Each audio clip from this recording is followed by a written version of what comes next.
Assalamualaikum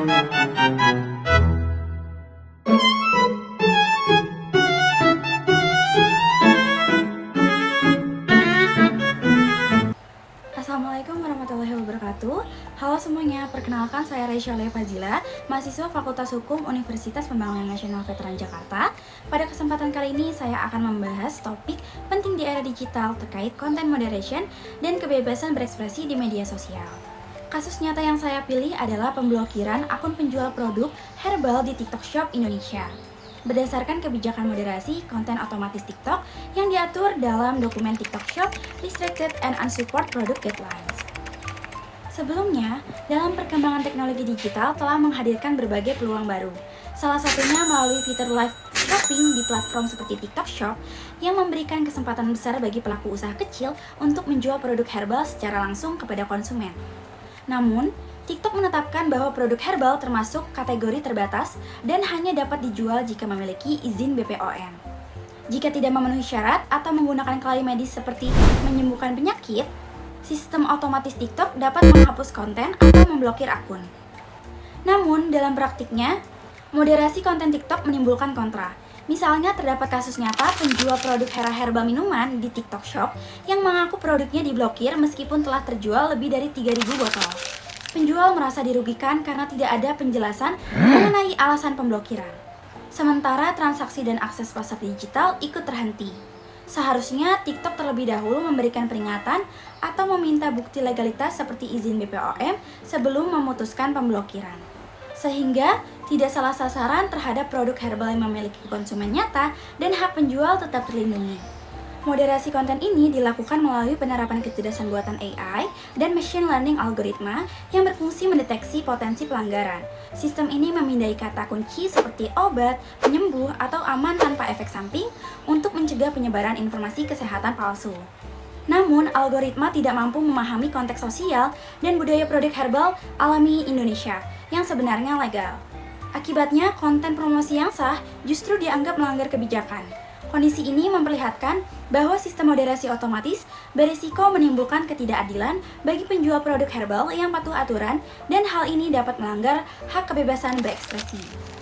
Kebebasan berekspresi ini dijamin oleh Pasal 28E Ayat 3 dan Pasal 28F Undang-Undang Dasar 1945 yang memberikan hak kepada setiap orang untuk berpendapat dan menyebarkan informasi melalui berbagai media termasuk ruang digital. Kemudian, kebebasan ini memiliki batasan seperti pada Pasal 28 Ayat 1 Undang-Undang ITE yang melarang penyebaran berita bohong atau menyesatkan yang dapat merugikan konsumen. Berdasarkan hal ini, tindakan TikTok dalam memblokir konten promosi herbal tanpa izin BPOM memang dapat dianggap sebagai bentuk perlindungan masyarakat dari hoaks kesehatan.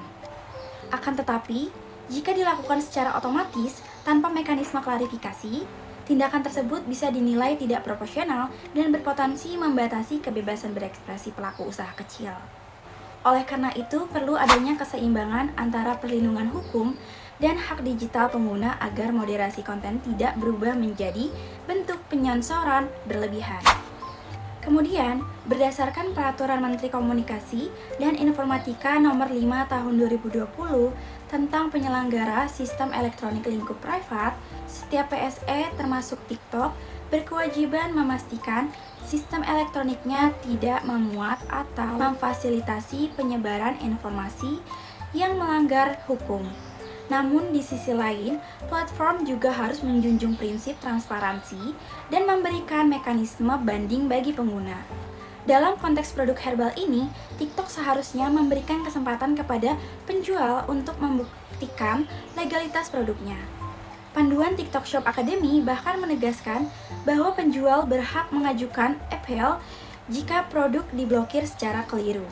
Dengan demikian, penerapan moderasi konten dapat berlangsung lebih adil dan tidak merugikan pelaku usaha yang telah memenuhi ketentuan hukum.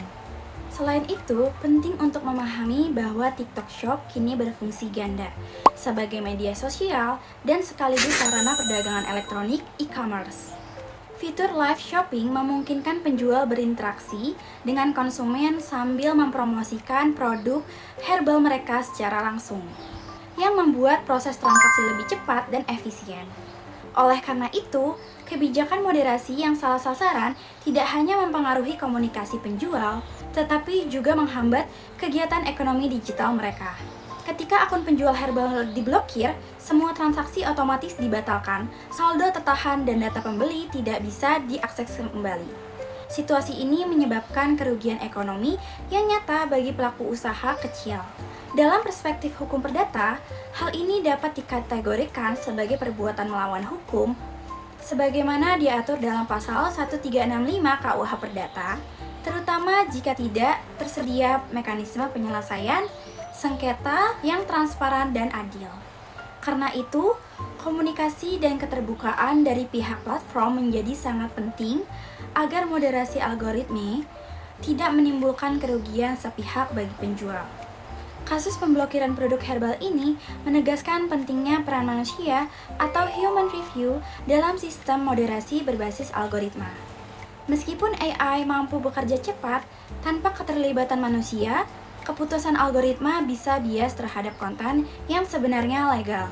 Oleh karena itu, sistem moderasi harus dilengkapi dengan penilaian manual dan diawasi oleh instansi pemerintah seperti Kominfo dan BPOM agar tetap sejalan dengan hukum nasional dan tidak menghambat pelaku usaha herbal yang taat aturan. Dengan ini, moderasi konten berbasis algoritma memang penting untuk menjaga ruang digital dari hoax kesehatan, tetapi penerapannya harus proporsional, transparan, dan adil. Platform digital memiliki tanggung jawab hukum untuk menjaga keamanan sistemnya, namun juga kewajiban moral untuk melindungi hak pengguna, terutama pelaku usaha herbal yang bergantung pada media sosial untuk berjualan.